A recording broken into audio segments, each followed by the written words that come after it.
Welcome back to the Budget Hawk YouTube channel.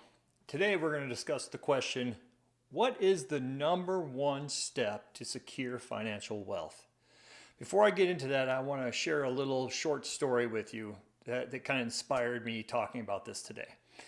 So a couple days ago, my son, he wanted to buy a video game. He doesn't have any money to buy the video game.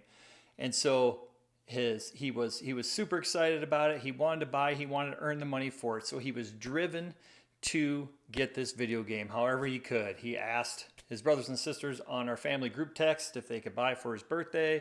He wanted to do work. He wanted to go out and shovel snow. He wanted to do things to earn money. It was on a discount, so he wanted to do it before the discount ran out. And so he ended up, long story short, he ended up getting it. His sister bought it for him for his birthday. But that's not what we want to talk about. We want to talk about what drove him to want to secure financial wealth, the video game. And that was, he had a goal. Okay, so goals are the answer. Financial goals are the answer to the question, what is the number one step to secure financial wealth? Okay, goals have a purpose. It gives you a purpose, actually. It gives you a purpose. It helps to propel you forward into accomplishing what you want to accomplish. If you have a clear, laid out plan, a goal to accomplish what it is that you're looking for. Another thing that goals have to incorporate is the mind, the will, and the emotions. Okay, mind, will, and emotions.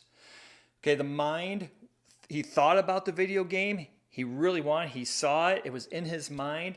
His will came into effect by then thinking of ways that he can get out and make the money to get this video game or to ask for his birthday. And the emotions, he was definitely emotionally attached to this.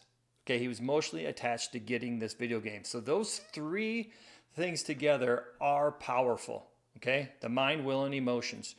If all three are not in it, if just the mind's in it and you think I want to be a millionaire in 30 years, but your will and your emotions are about the shiny object over there that you'd rather have right now, then you're at odds with yourself. Okay, you think you want this, but your will and your emotions are driving you in another direction.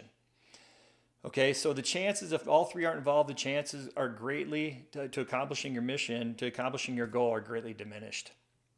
So goals, they must be achievable and realistic. If you make $30,000 a year, and your goal is to have $1 million in a year, that's unrealistic. It's unachievable. You're not going to be able to do that. You don't have enough money to be able to accumulate $1 million in wealth. Even with compounding interest, it's not going to happen in a year. So goals must be achievable and realistic. Goals must be measured. So one way we can measure our goals is we can get a whiteboard, we can write our goals down, and we can write how we're going to get to them and the steps we're going to get to accomplish those goals. We can do, in financial, that's what we're talking about, finances, we can do a budget. Okay, we can do a budget, we can outline all of our income and our expenses. We can see what money we have left over, and we take that money and we assign it and we do something with it to accomplish our goal. Maybe we cut back here and there. Maybe we take our expenses and we cut back on our expenses, or maybe we go get a second job, or we work overtime to accumulate more income so that we can in turn get to our goal quicker. So they must be measured. We must have a way to measure our goals. Have short-term goals that get you to your long-term goal.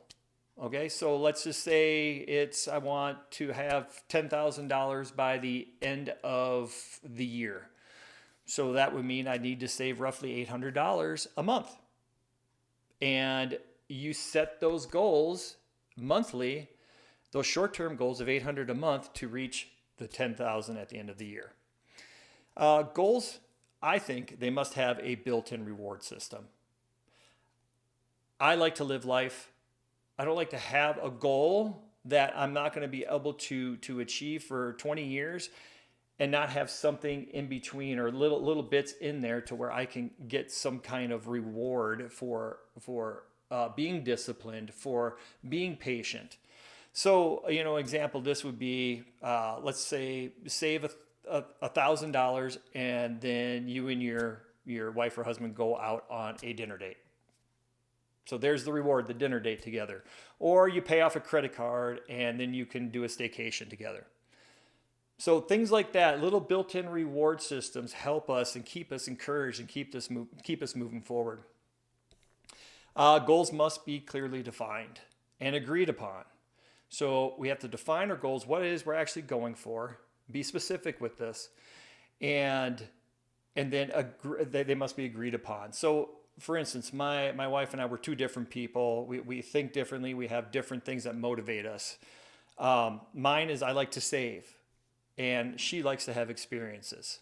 Okay, so let's say I want to have the goal of saving $50,000 in our savings account. And she's not motivated by that. She doesn't care about that. She cares about having experiences, but I care about the $50,000. So there has to be some kind of compromise. There has to be an agreement that we come to with this.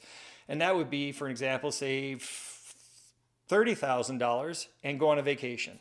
That way, we're both working towards the same goal. She's excited, she's motivated, she's ready to rock because she's going to get a vacation at the end of this. I'm motivated, I'm ready to rock because I'm going to get $30,000 in our savings account. So having clearly defined and agreed upon goals is super important. The mind, will, and emotions is extremely important. If you want to know more on how to get those two align, this book is excellent. The Psycho-Cybernetics by Maxwell Maltz. Okay, this is an excellent book. Changed my life and how I view my will and my emotions compared to my mind.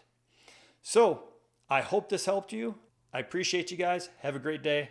Bye.